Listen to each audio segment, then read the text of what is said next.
All right. Hey, everybody. I'm Brian. This is Ben. Welcome to 4FTV, where we cover all things related to faith, family, fitness, and freedom. And we are closing out this series, part 3 of the discussion where purpose is unknown, abuse is inevitable. Now, if you haven't checked out parts 1 and 2, I highly suggest you go back and watch those even before this episode. It's not mandatory, but it would make a lot of sense to see how we got to this point. In parts 1 and 2, we talked about external abuse via people, environment, things that can happen to you in a sense. And then we talked about internal abuse, things that you might be abusing yourself with. But at the end of the day, all that abuse is taking place because you, someone else in your life, or both are lacking purpose and direction in their life. And today we want to talk about how to find purpose, where purpose comes from, what we believe God-given purpose is in our own lives, and just try to give you some helpful information and steps. So when you leave this episode, you'll just be ready to step into whatever that purpose is for yourself. So Ben, how do we want to pop this thing off? How do we want to get part 3 going for the people that have tuned into the prior episodes? I guess there's a lot of starting points we can make from this, but I do believe that in a day and age in society where there is less and less foundational belief systems and therefore less understandings of there being even an existence of some kind of purpose for our lives.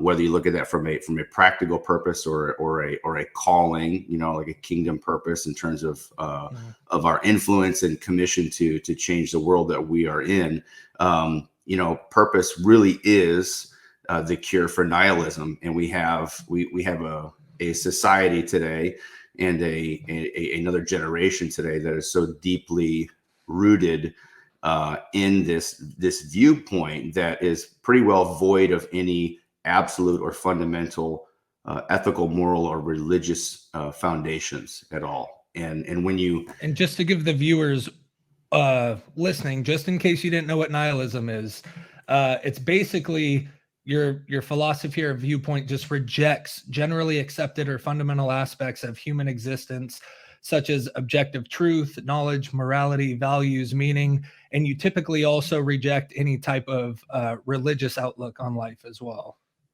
Absolutely. Basically, life is meaningless. There is no purpose to it.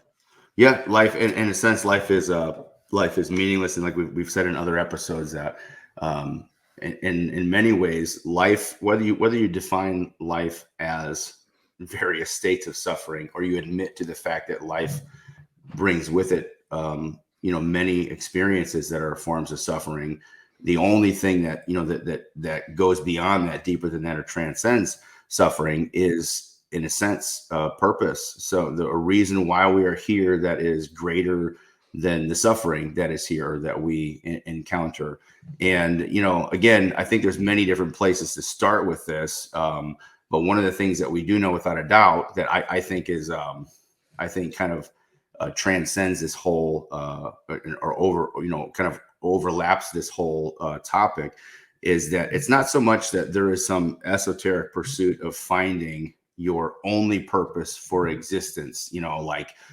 Some people do believe that, and usually it's some kind of athlete or some person who really believes that they were put here on this earth to play football, right? Right. And that's okay if that's part of it. But I don't know, Brian, you're an athlete. What's the average life expectancy of an athlete these days? I mean, let's look at the NFL. Your average lifespan is about 3.5 years. Right. So right. if you're living for that 3.5 years, the sad truth and reality of any athlete in that case is, well, what are you going to do with the rest of your life? Because your life outside of sports is probably going to be much longer than your life inside of it. Of course. And then what happens too, I mean, as we see people who have their entire identity attached to that particular and specific of a purpose, what happens when that chapter of their life is over? Oftentimes a massive identity crisis, substance abuse, depression, all kinds of things like that, because you have this idea that your purpose is so focused on just that one thing. So what I wanted Olympic to say, athletes are a great example as well. And pardon my sure. interruption, but man, think about Olympic athletes. And I know we glorify Michael Phelps, who's probably the GOAT of Olympics. But let's look at the people that aren't Michael Phelps. Let's look at the people that trained 4 years and got fourth place, that trained 4 years and got disqualified because of something. Those Hmm. people, their entire purpose was to medal and bring their country glory. So now all of a sudden the purpose was not only wrapped up in most likely an extremely self-centered goal and mission, to the point where it could become narcissistic to some people, but you also then have a country pride behind you as well, where you're if you don't win or medal, you're not only letting yourself down and now you have no purpose, but now it's almost like you let down the entire country that you are representing for that brief 10 seconds, 1 minute, 5 seconds of fame. And all of a sudden, it's not just the fact that you no longer have purpose, but the suffering becomes insurmountable at that point too, because now the 4 years predating that one moment mean nothing to you, because Hmm. all of a sudden, what did I do all of that for when my purpose was this, and I missed the mark quite radically, to be honest. So yeah, I mean, I probably went a little too in right there, but No, that's true I, though, because what, in a sense, what you're talking about is that when we started this off with the principle that purpose is the only thing that reaches deeper beyond suffering. So if you live through a period of your life where there is this great sense of purpose, and then you are detached from that purpose, guess what? The suffering of life continues on, and that well, and you I know. think I think that's where suffering would be reframed as abuse in your mind, because I think to some people the suffering made sense when it had an extreme purpose attached to it. To some people, like you and I, like the suffering of Christ puts complete purpose to our life with any suffering we endure. But to Mhm, like the Olympic athlete, I'm abusing my body for years to try to keep it at a point that it naturally can't stay at for the mhm. rest of my life. Sure. And I'm putting myself through hell with the hope that I'm going to reach this like divine point. And all of a sudden, when I don't get that, or when it's taken away, and that's even worse, if you mess up or something got in the way, something outside of your control tripped you up from getting a medal or from doing well, all of a sudden you start questioning, like, why did I do all of this? What's the point of my life? And then all of that purpose-filled suffering can easily get turned into abuse. And then all of a sudden it's like, well, I'm either going to abuse myself harder this time for the next 4 years, or I'm going to completely undo everything. It Mhm. usually is pretty radical, where it's either going even harder into that situation or completely 180ing out of it. And there's the suffering that's related to the delving into those endeavors and pursuits. But I guess what I mean is that life in itself brings about suffering uninvited. I just kind of had this conversation the other day with somebody. I said, drama is like a shipment that you don't have to order. It shows up on your doorstep uninvited at times. Yep. And aside from the rigors or suffering of training as an athlete, what I mean is when that person is no longer attached to that very short-lived, laser focus of purpose in their life, guess what? You're still going to go through financial challenges. You're still going to have family issues. You're still going to have, all of these things that we deal with on a regular basis. And they kind of fade into the background when we have this like obsessive focus in front of us. Let's say it is being an athlete. You know what that's like, being a college athlete. And Yep. when you have that stuff in front of you and it's your passion, a lot of those sufferings that are kind of happening around you are just like background noise. They might even be really significant or serious, but if you really are passionate about that thing in front of you, your whatever you perceive as your purpose, people can really endure a lot of things when their focal point is on, the idea of this purpose. Right. But what's important is that we, try to realize that life is this unfolding book of various manifestations of our purpose. You know, I think the place where people get, as you and I both know, having been through, you know, relationship and marriage related challenges, struggles, and losses, that if you only see your purpose as being a husband, well, what happens when you find out that you're going through a divorce? You know, so it's important that you realize that all of these different things that you're called to, whether it's being a father, being a mother, being a husband, being a wife, those are definitely all parts of your purpose. You know, rising to the occasion to your role is part of your purpose in each of those. But it's important that we don't really isolate or focus on just this one aspect of our purpose obsessively, because when the bottom drops out, which sometimes it does, we don't need to read the story of Job to be reminded that happens. It's important that you realize that purpose is multifaceted. And in some ways, I wanted to say this too, that it's not so much about seeking out, you know, again, some ethereal purpose that's you know, sacred and so unique, as much as it is finding and discovering the purpose in all the things that we do on a daily basis that a lot of times we look at as menial. Yeah, and that's good, because it reminds me of you know, like Simon Sinek is a notable author and speaker, and he had a book called Get Started with Why, I believe it's called, or The Purpose of Why. And you know, a lot of the time it just reminded me of what you said. When we understand what our why is, and this is something Jordan Peterson said as well, when we understand our why, it basically allows us to bear almost any variation of how.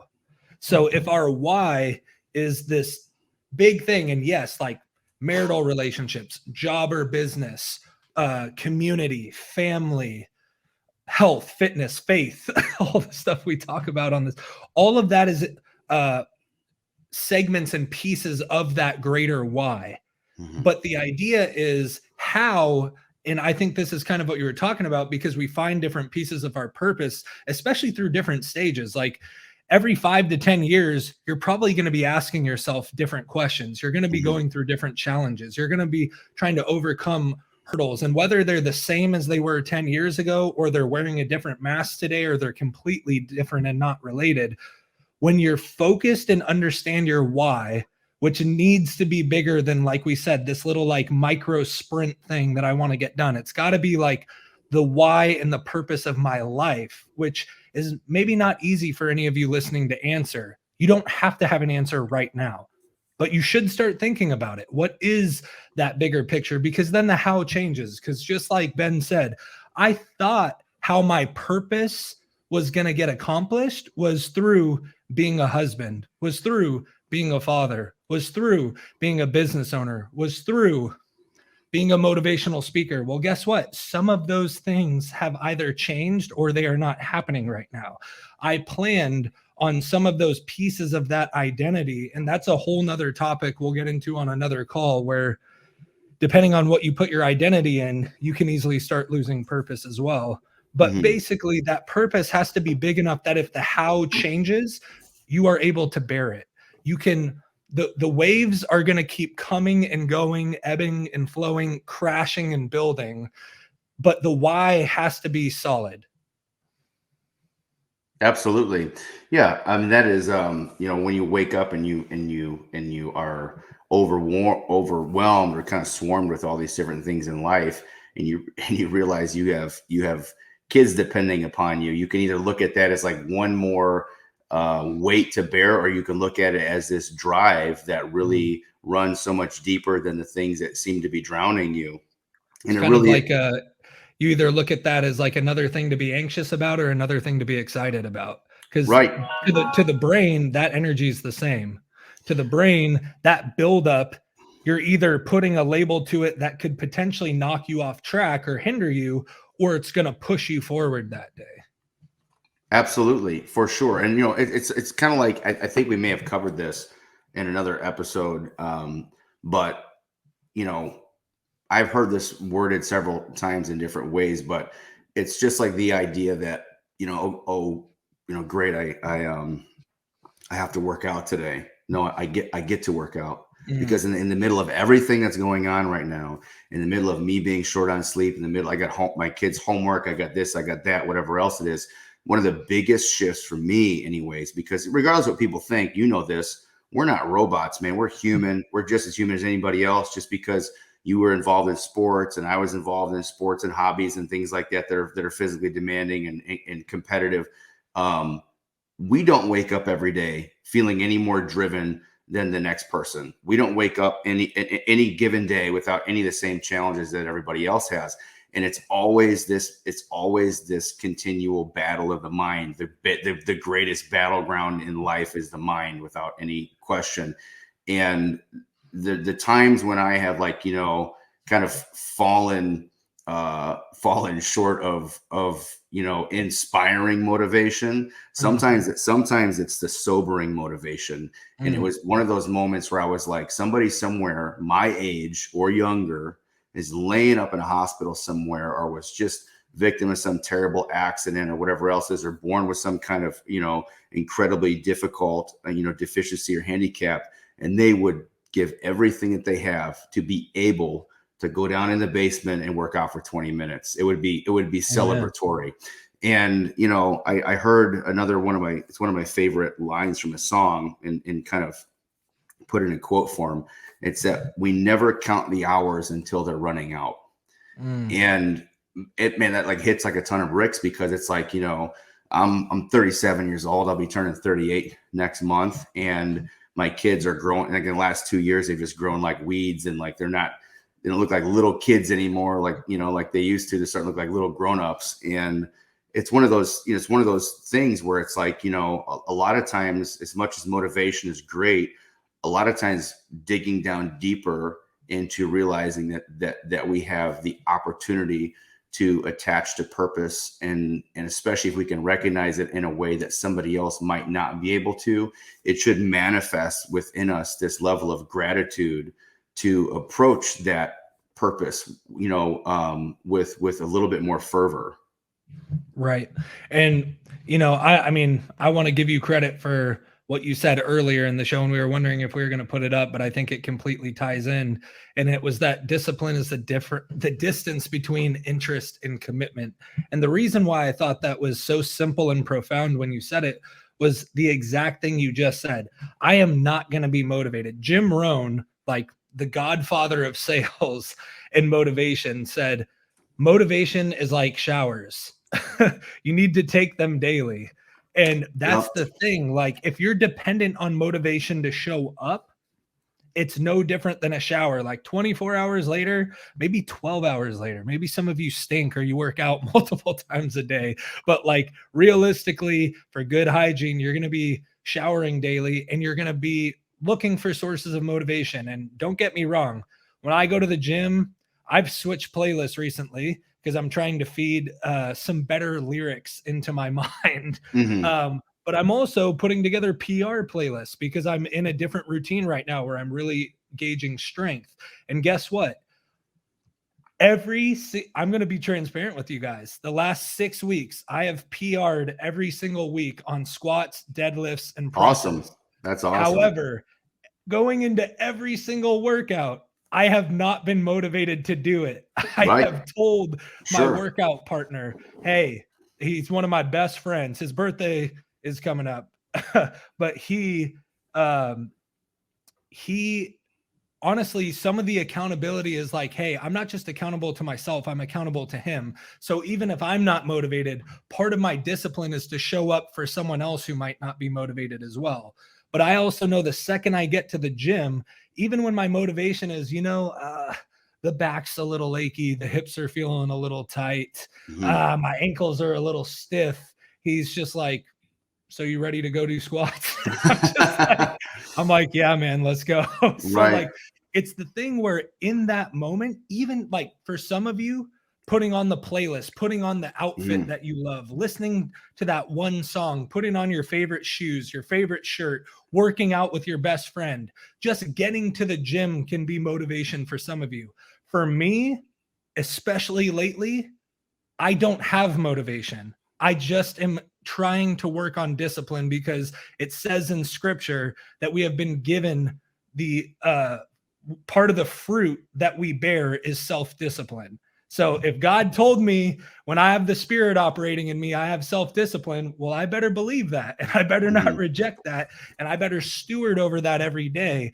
And the big thing about that is I have not been motivated. I'm in a season of my life, again, being transparent. Ben brought it up that we have similar struggles. I'm in a season of my life where on a daily basis, I'm not motivated to do much.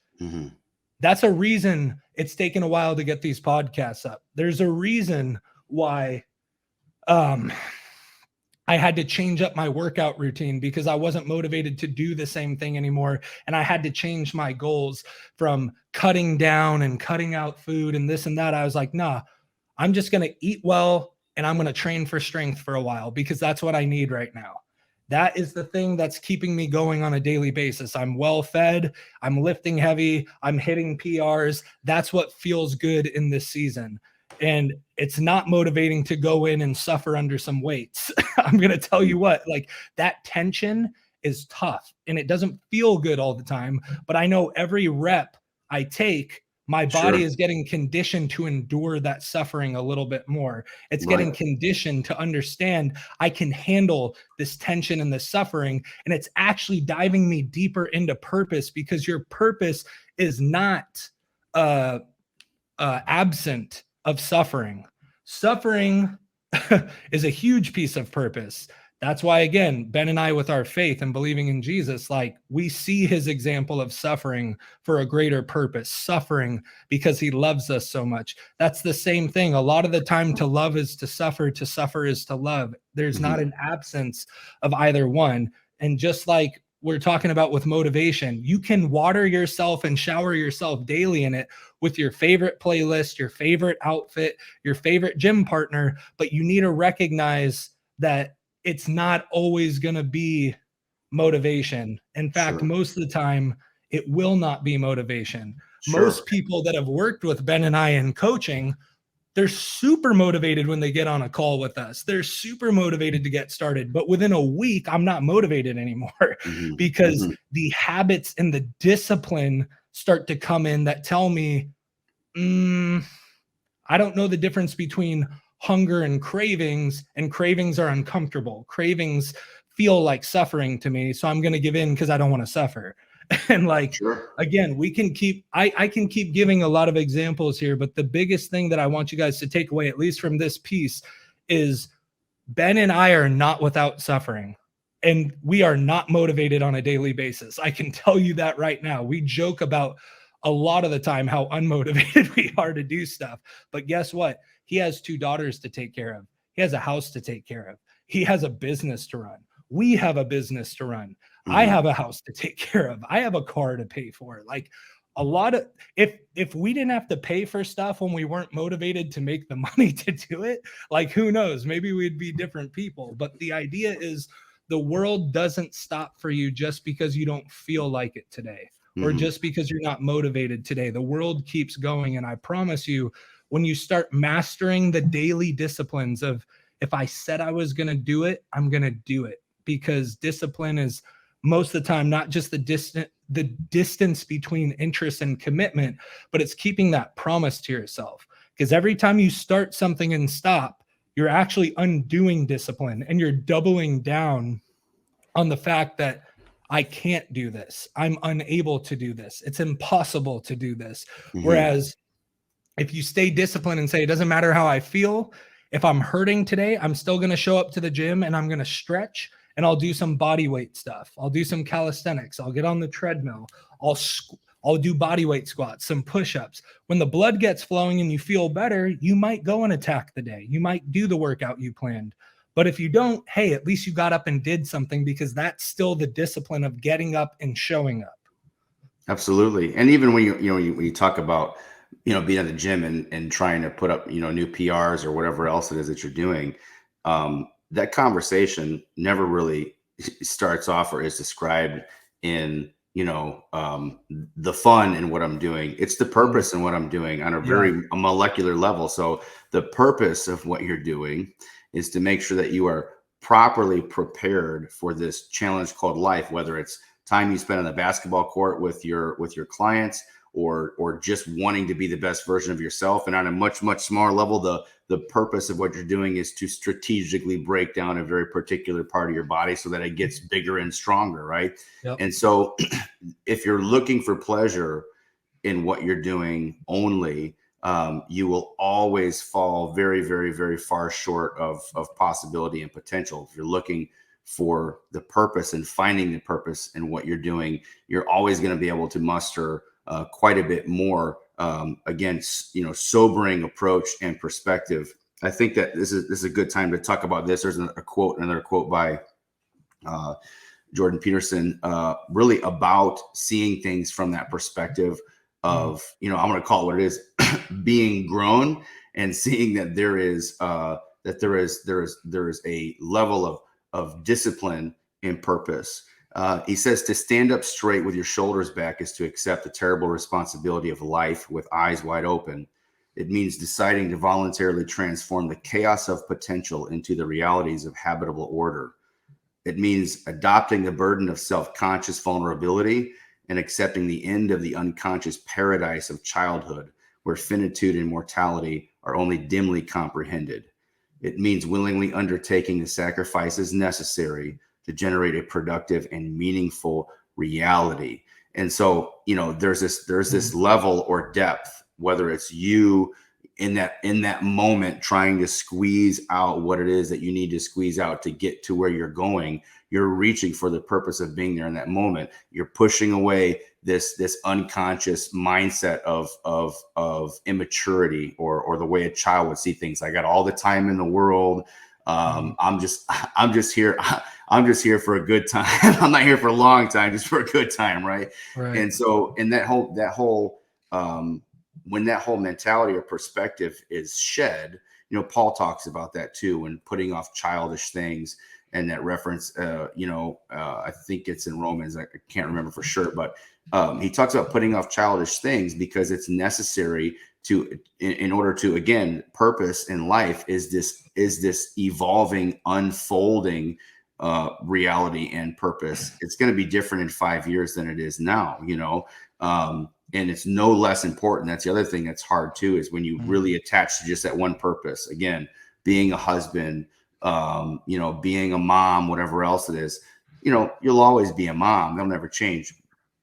But the way that you're manifesting your purpose of being a mom now is going to be different than it is in 5 years. And so it's important that you should embrace it like there's no tomorrow, but also understand that it's going to be changing. The requirements it puts on you, the identity that it puts on you is going to be changing. And that the whole call to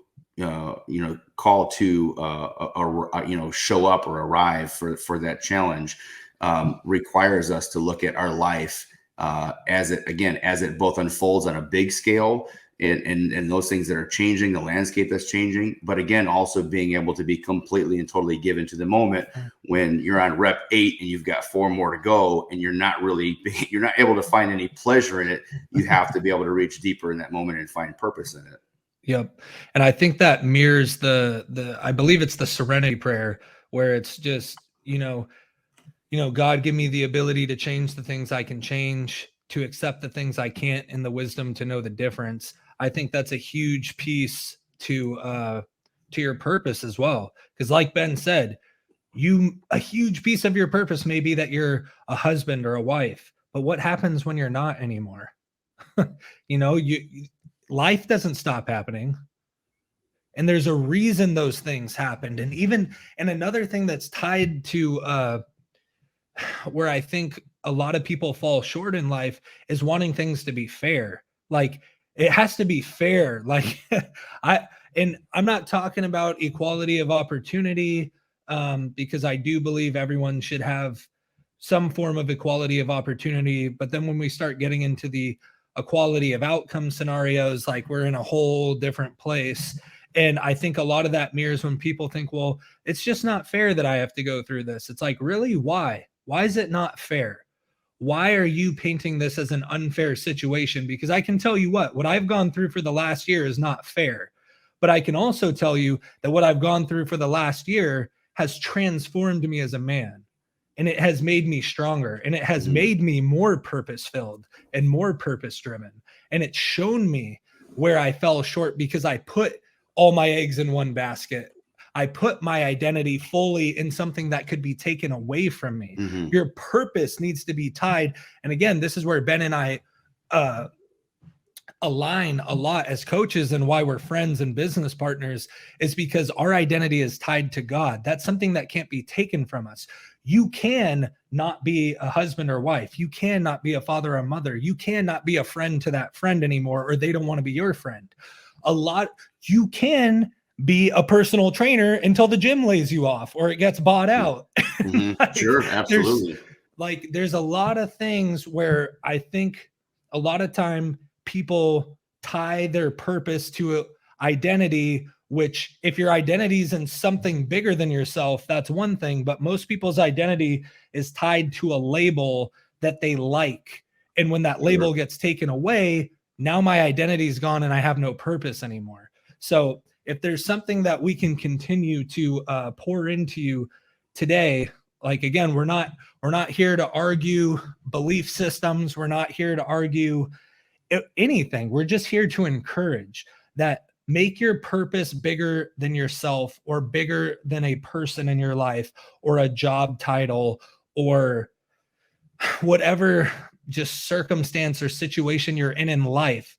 Because if you're going through a rough patch right now, which I'm sure a lot of people are, given where the state of the world is at, with more mortgage rates, with the interest rates, with inflation, with job loss, with cost of goods going up, like, there's a lot of things that are unfair, and a lot of things that can be hurting you and causing suffering right now. So the question is, are you going to give in to that pain and suffering? Are you going to label it as unfair? Are you going to play a victim and allow the circumstances to abuse you and for yourself to abuse yourself? Or are you going to find a deeper purpose in all of this? Are you going to give a purpose to the suffering you're going through? Are you going to realize, hey, when I went through financial hardship, it made me actually get rid of the things that I used to seek comfort in my life and find real comfort? When I realized how much more grateful I was when I had less than when I had more. That is a beautiful offering that only suffering and hardship can give you. So a lot of the time we think of this suffering as a bad thing. Suffering is a beautiful thing if you can find purpose in it. So, Ben, let's say someone listening right now wants to slide in the DMs or reach out to us, and they're like, this all sounds well and dandy, but I'm not where you guys are at. I don't feel as mentally strong as you guys are. I don't have the knowledge or wisdom.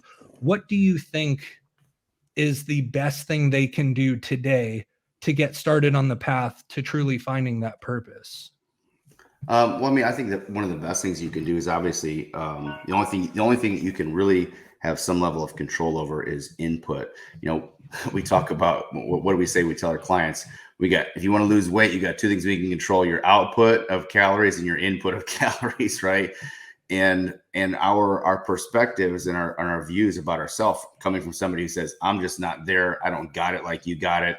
There's a reason why you feel that way. And a lot of times it's due to some deficit, meaning you have maybe it's an early point in time in your life and you've just come into some autonomy and you were raised in a dysfunctional home, or there was a massive deficit that was there and there's a lot that was missing.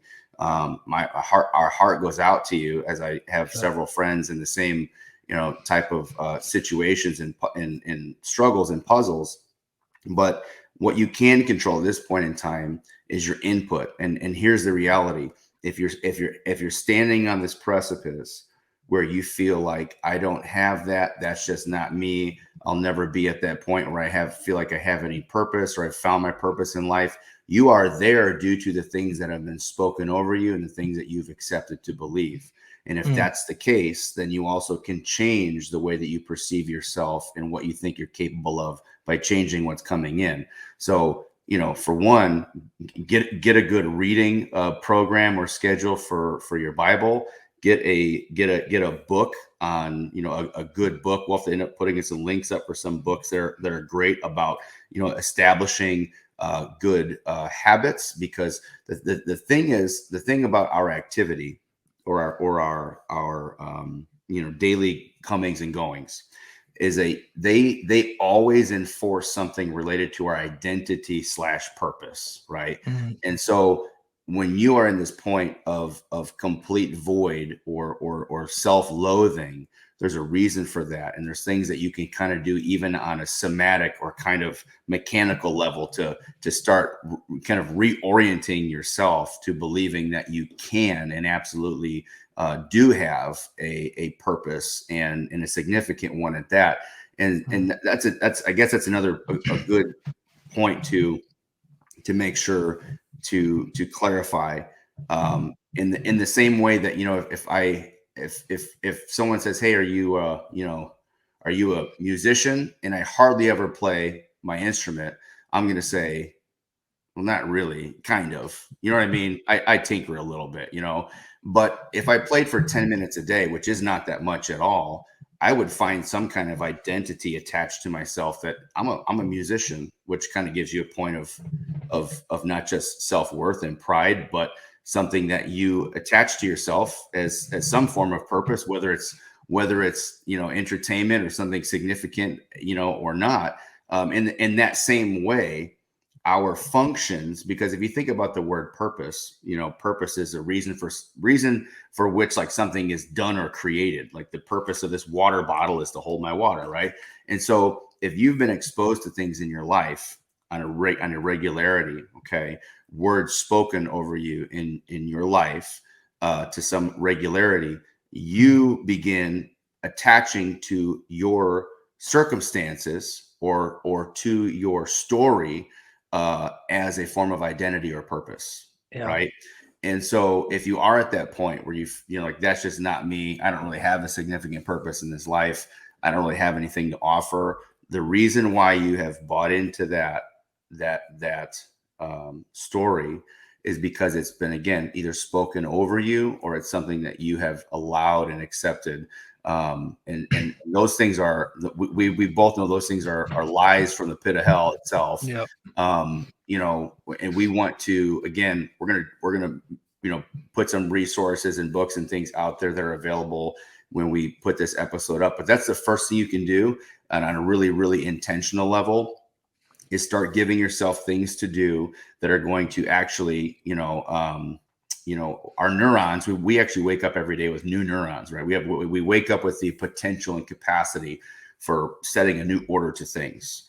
And so one of the things we want to do, first thing in the morning is start feeding those fresh new neurons with new activities and functions that reinforce the person that we want to be and the purpose that we're setting out to achieve. So that'd be the first thing I would say to do, and that in itself can make a tremendous difference. And I'll add some even more practical tips that you guys can do on top of what Ben just said. But first, here's 2 books for you. One, the Bible.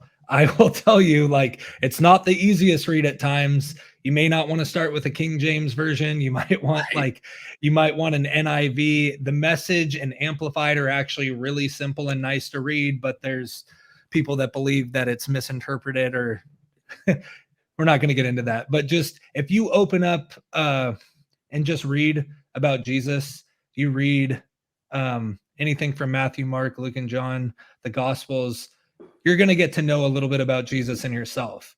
You can also, if you want direction and some harder truth and guidance, read Proverbs. Like, it tells you a lot. And one thing that Ben said that is directly from Proverbs in the Bible is life and death is at the tip of the tongue. And I think it's very interesting how often we speak death into our life. We don't speak life. The fact that you're even saying, I can't do that, is a lie from the Mhm. enemy. You're capable of doing it.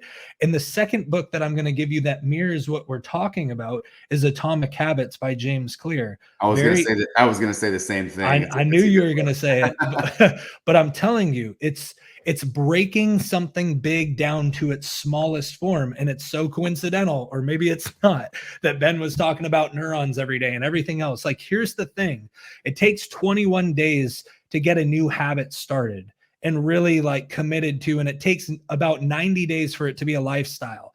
That may sound daunting, but let's really look back at the last year, 5 years, 10 years of your life. What have you repeatedly done on a daily basis without thinking about it that is keeping you from your purpose, that Mhm. is keeping you from your goals? I'll tell you one thing: lay your clothes out the night before you wake up. If you want to wake up and get into your gym clothes and not have to scurry around in the morning for it, put your shoes right next to your bed, because most people, and it's from the book, he believes that even just the act of tying your shoes has made you a micro commitment that I'm going to get to the gym because I had to put my shoes on. Mhm. Same Absolutely. thing. You want to get your neurons really firing and your body healthy. Put the glass or bottle of water next to the nightstand. So when you wake up, the first thing you do upon waking is drinking a bottle of water to get your body hydrated and to get your metabolism flushed and ready to go for the day. It's Mhm. like, it's simple things like that that I can tell you uh I still am inconsistent in some of those things. So I'm checking myself right now. That's why I started leaving a water bottle next to my bed and saying, damn it, you're going to drink this in the morning and you're not allowed to get changed or go do whatever you have to do before you drink this bottle of water, because that Mhm. is so simple but beneficial to your health. Every day, it's little things like Ben was saying, like 10 minutes on the guitar, right? You're like, oh my God, I'm going to be terrible. It's like, so what? Enjoy being terrible at something, because when you actually enjoy being bad at something, you give yourself permission to become better at it.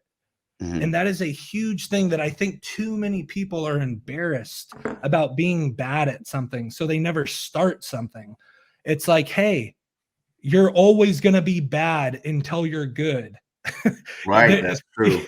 You're always going to be bad until you're good, and you're always going to be good until you're great, and great until you're the best. Michael Jordan didn't become the GOAT of basketball overnight. Michael Phelps didn't become the GOAT of swimming in Olympics.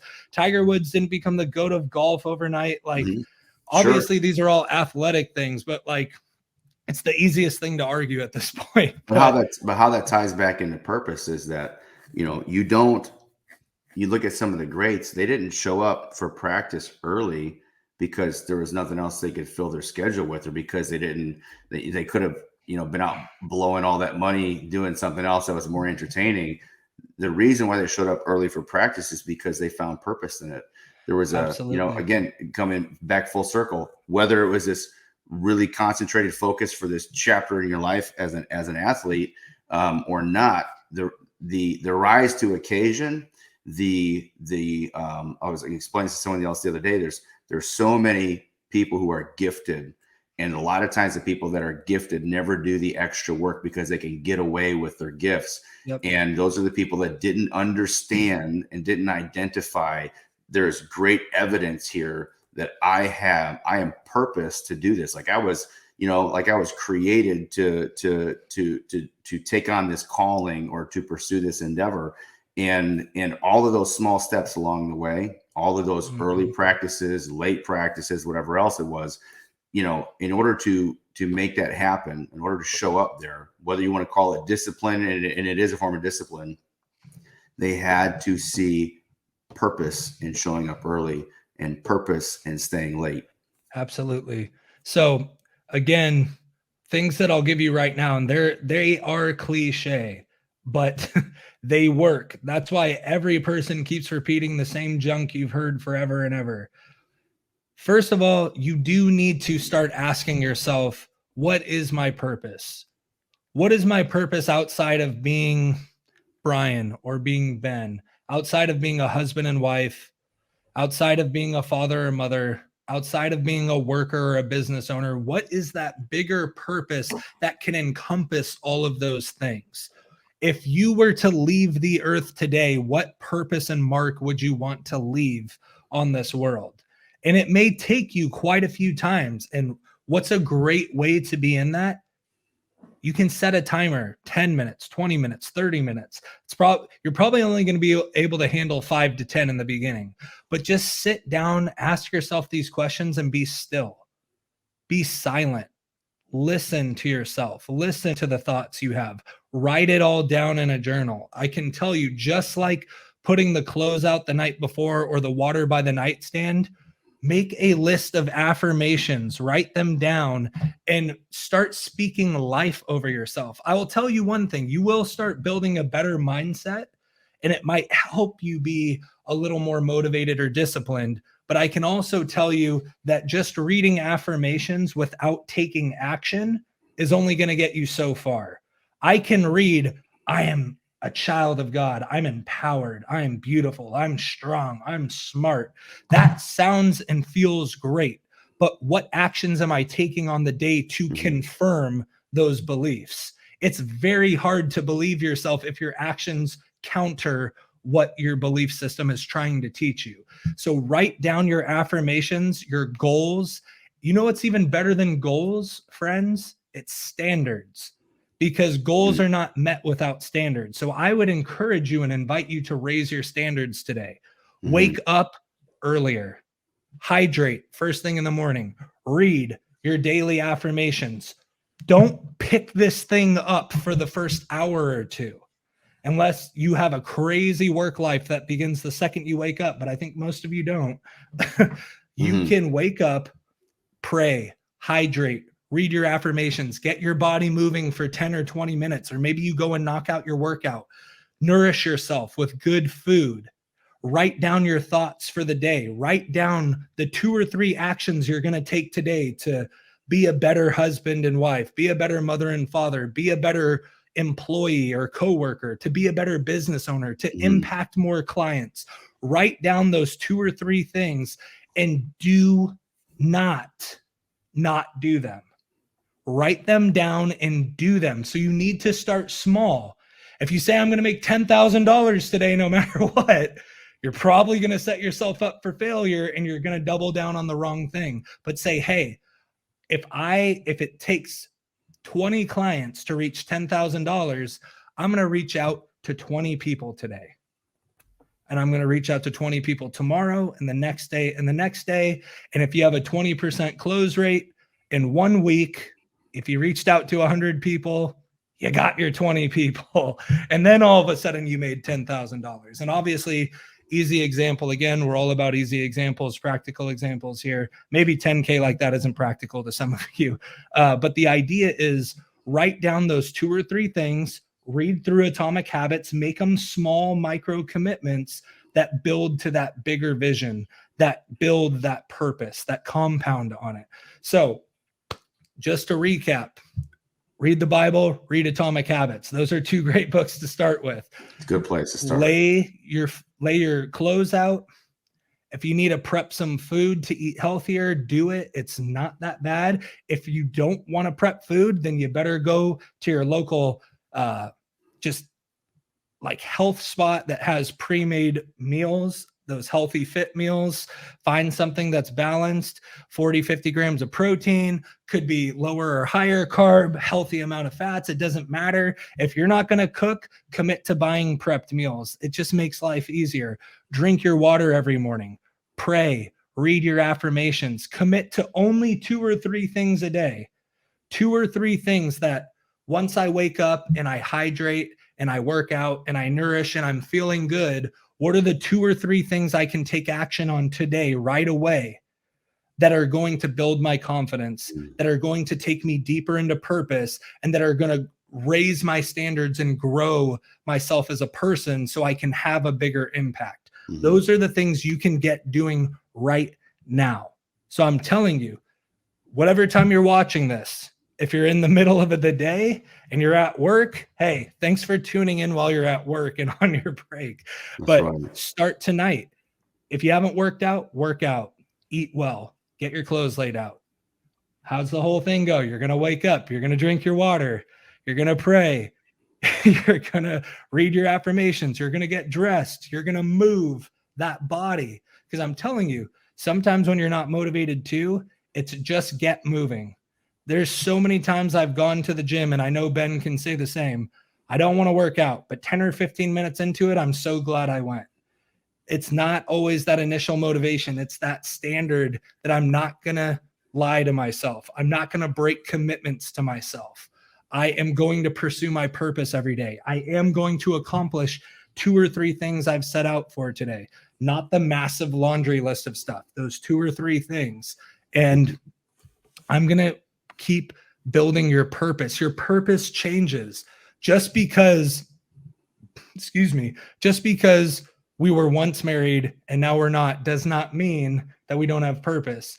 Just because Ben became a father 8-9 years ago doesn't mean his purpose changed. He just got things added to his purpose, but he still has a greater mission. Those are very important aspects of the purpose, but they are not the entire thing. So I want you all to go home tonight or today, this morning, if you woke up early and heard this, just write down a few positive things about yourself that speak life over you. And then find out the corresponding actions that will make you believe what you say about you on a daily basis. And give yourself some grace and patience, because you did not get here overnight and you're not going to get there overnight. If you dug yourself this ditch for the last 10 years, you're not going to get out of the ditch in one day. You're probably not going to get out of it in a week or a month. But I tell you what, in 1 month, you'll have started a great ascend back up. You'll have started climbing out of that pit that you either dug yourself into or got tossed into by life. So just remember that it takes discipline. It takes commitment. It takes massive purpose. It takes high standards. If you don't have high standards, you're going to start settling for things in life. You're going to settle for less than ideal relationships. You're going to settle for a job that doesn't serve your purpose or serve you and your family. You're going to settle for skipping the gym or eating out. You're just going to start settling. So raise your standards. Believe that you are worth the investment, that you can make the time for yourself. You can make the time for the things that will push you into greater purpose, that will build your body, your mind, your faith, your spirit. And just remember that you can always reach out to us if you have questions as well. And I know I haven't said it, and Ben and I were joking about it. I'm going to put up my favorite thing that we put on the show, which is to like, subscribe, and comment if you haven't. Because if you like it, if you smash the like button, all it does is help tell the algorithm that this is valuable information that you found value in and someone else might. If you subscribe, make sure to hit the notification bell and check it to all, because we're putting out full episodes every single week and breakdowns of the episodes throughout the week as well. And again, the best way, because we do have coaching services, we're not here to just plug them and be like, oh, you better sign up. No, we're always going to come with great value.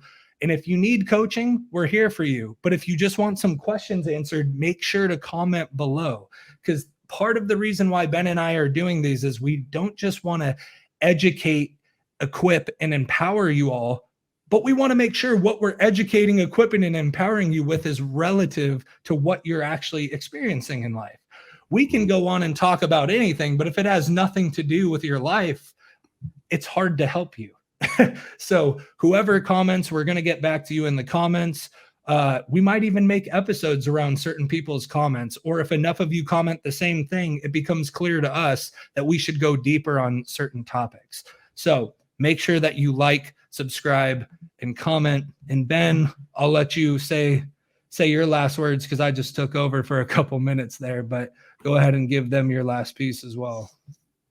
Yeah, sure. I guess in a nutshell, kind of unromanticized purpose on one aspect, while you romanticize a greater picture of whatever it is that you are trying to find more clarity on in your purpose in life. So if you're looking at a particular, career or direction in life that you feel your purpose to, do that while you begin to find more purpose in the moments that sometimes are difficult. Let's say you're going to wake up tomorrow and go to a job making milkshakes, and it's not what you want to be doing with your life.